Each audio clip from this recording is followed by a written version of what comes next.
Welcome back to another episode of Inside the Chambers. I'm your host, Bria Tai, and this is a podcast all about business, law, and community development in the Bahamas.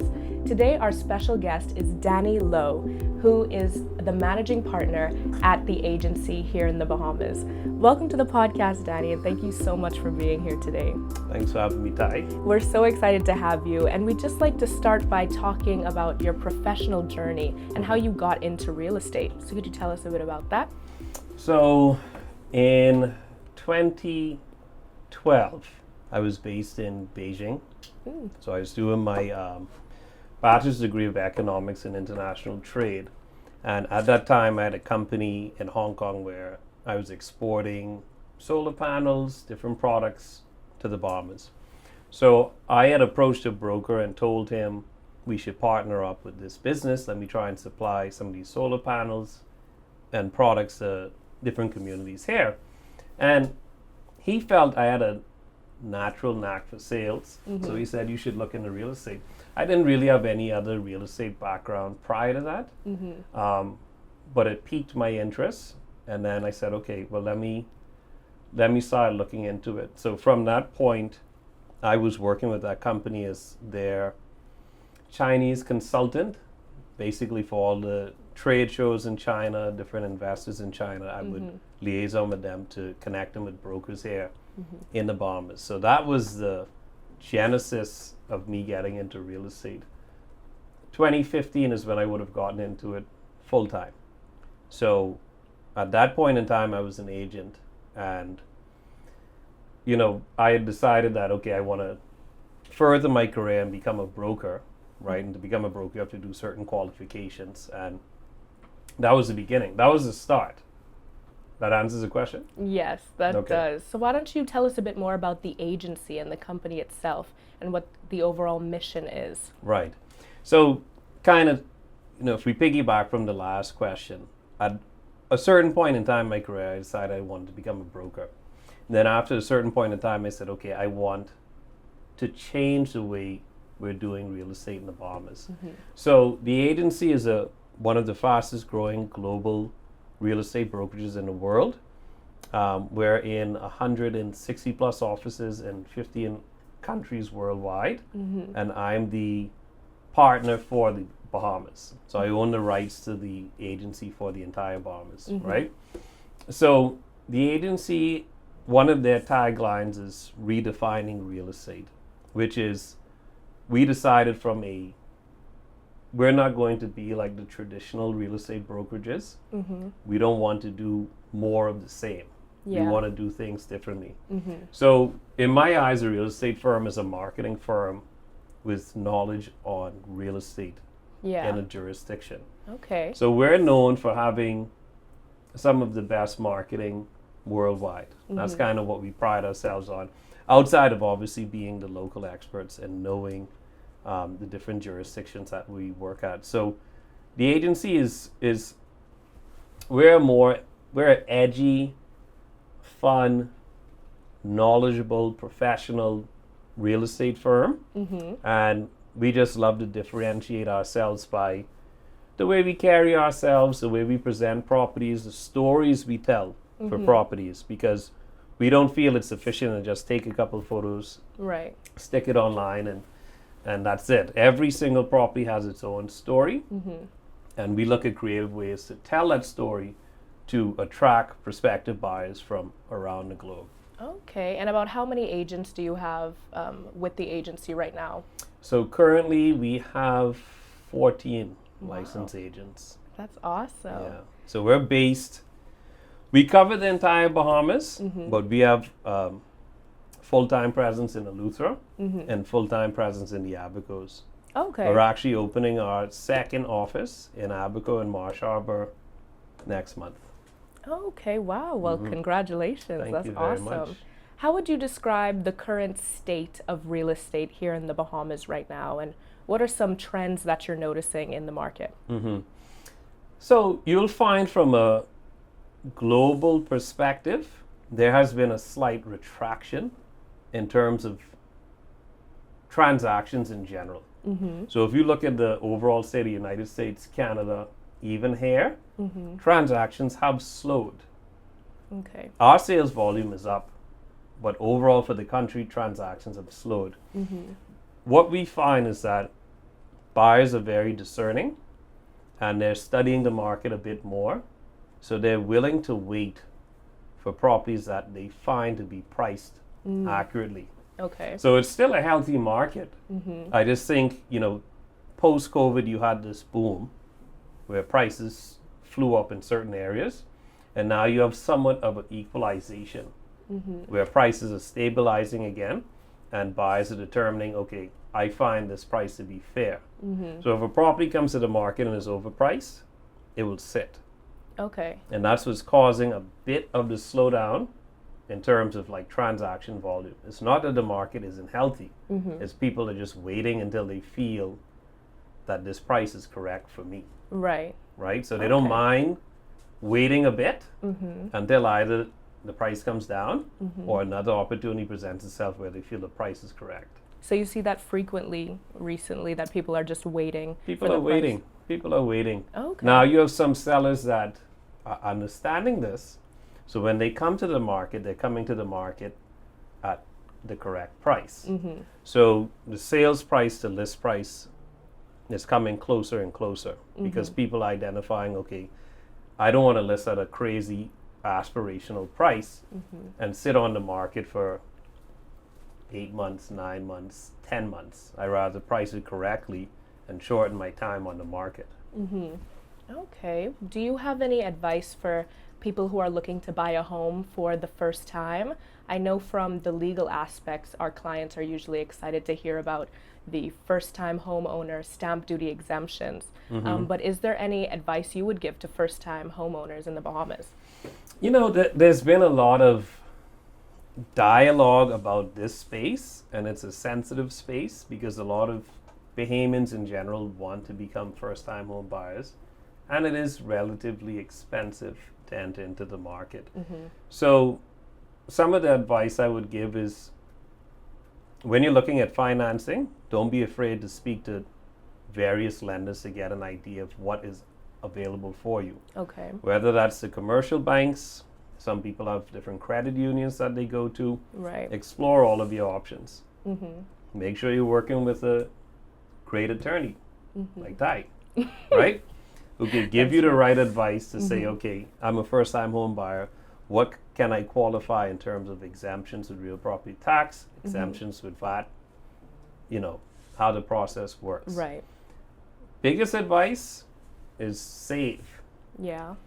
Your initial earnest money deposit, which is typically 10% of the purchase price, whatever your portion is for legal fees, whatever your portion is for VAT to the government, is typically a significant amount. Yeah. So sometimes I think, before you start your home search, you set a goal in advance to say, I'm going to need to save 40,000, 50,000, 60,000. That takes time. Right. And that's okay.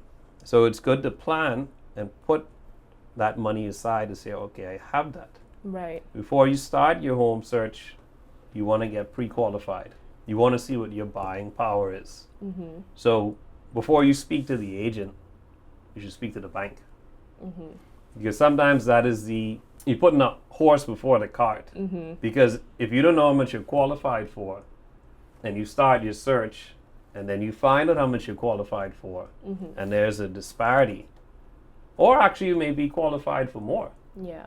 You want to know that so you know what you're looking for, so you're not looking at things that you necessarily won't be able to qualify for at this time. Right. So speaking with the bank isn't difficult.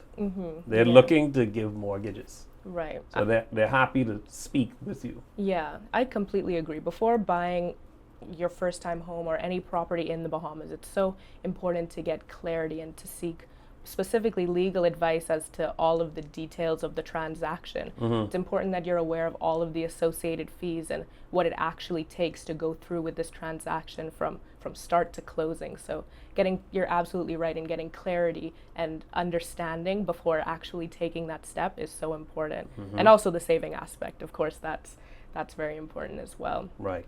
So with real estate in the Bahamas. How do you see real estate development helping and in turn contributing to community development overall in the Bahamas?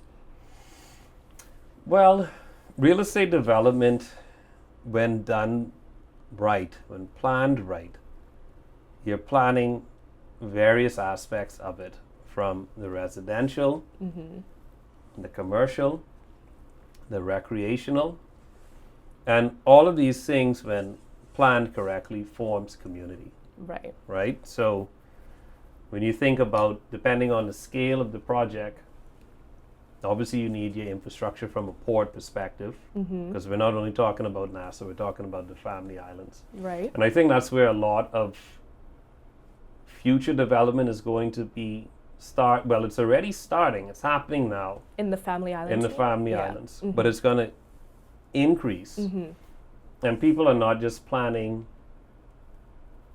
big buildings or big residential buildings. They understand you need your ports being your airports and your seaports, right, for connectivity. You need your roads, you need your infrastructure, you need healthcare, you need police. You need all of these things in place as like the beginning, before even the further development can start. Second to that, when planning the development, you're kind of looking at how do you foster community? Where are the potential home buyers or investors? Where are they going to enjoy recreational activities? Whether that's on your development or certain infrastructure already exists in a neighboring city or town or something of this nature. But people are looking more at the holistic approach for, instead of just building an apartment building, it's, where can my kids go to school? Right. What's to do on the weekend? How can I achieve my wellness goals? Because that's a huge part now of real estate development. Right. Everybody Absolutely. is into wellness and fitness and holistic medicine and where's my food coming from. Right. That's always a topic of discussion before someone is making an investment. So I think from a development perspective, people are just looking at the whole picture and continuing to look at the whole picture.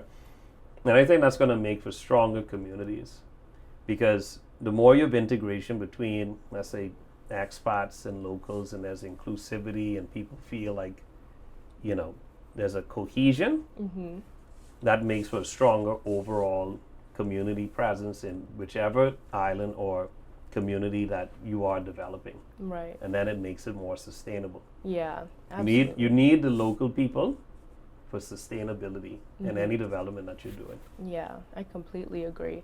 So moving back to your professional development, what type of legacy do you want your work to leave in the real estate industry in the Bahamas? I think I still consider myself a younger person. Yes. Right?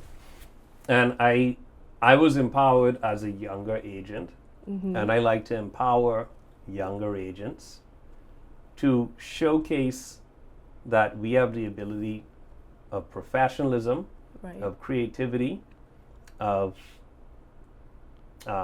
endurance, that we can compete on a global standard. And my peers and I have already done that. Within my previous firm, I was top 3% globally. With the agency, I'm top 5% year over year globally. And that's Wow. competing with thousands of the greatest and best minds. So to me, that is inspiration for my colleagues to say that there's no limitation, even though we're in a smaller jurisdiction, of being the best. Right. That combined with, if you look at my older interviews from 2012, I always had an interest in international investment coming in, Okay. because that helps to stimulate the economy. So I've always been on the lookout, traveling all over the world, just looking to see who would be good partners for us. Back in the day, I think I was more excited just for investment. As I've matured, now I'm like, okay, who would make a good partner for the country? Right. Who's interested in the people, who's interested in the environment, who has the financial wherewithal to sustain the development, not just start it and stop it, but actually take it to completion. Right. And it's going to be beneficial for the local community. So I like to look back and, as I'm older, look at all of the development that my firm was a part of. That's helped feed families, helps create jobs, helps create wellness, and puts the Bahamas on the global map. Yeah. So that's what I want my legacy to look like with the agency. Yeah. The agency, if you notice, is not called Danny Lowe Realty. Right. That's intentional. Because I don't need to be named as it's just me. My team, they succeed sometimes, well, always with me, because one of our mottos is one for all and all for one. But I don't need the glory of, right. It's the agency.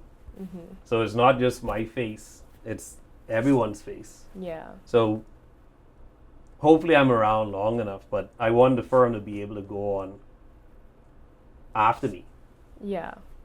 Right? Yeah. That and become a generational household name for years to come. Yeah, that's so important. Yeah. And would you have any advice for somebody who is interested in pursuing a career in real estate, or somebody who wants to, what would you have to say to somebody who wants to get into real estate and wants to pursue that as a career option?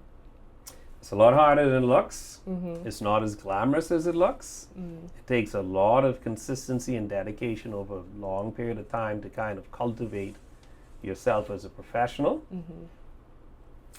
You can't do it for the money, or you shouldn't be doing it for the money. You should be doing it to help the people. If you're just chasing checks, you're going to lose interest quick. When you're focused on helping the people to find their homes, to make good investments, you'll notice your energy naturally draws people towards you. Right. If you're just chasing, say, oh, I want to sell a $10 million house, Yeah. it's probably not going to be a good fit. It is a rewarding career once you get into it and do it right, but it's not an easy one. We make it look easy, but it's not easy. Yeah. Well, thank you so much for coming on the podcast. This has been so good. We had so much good information from you, and I'm sure the viewers are so excited to hear more from you and so excited with the information that you've provided. So thank you so much. Thank you for inviting me. Thank you for tuning in to this episode of Inside the Chambers. If you enjoyed, please like, subscribe, and comment, and stay tuned for more videos soon.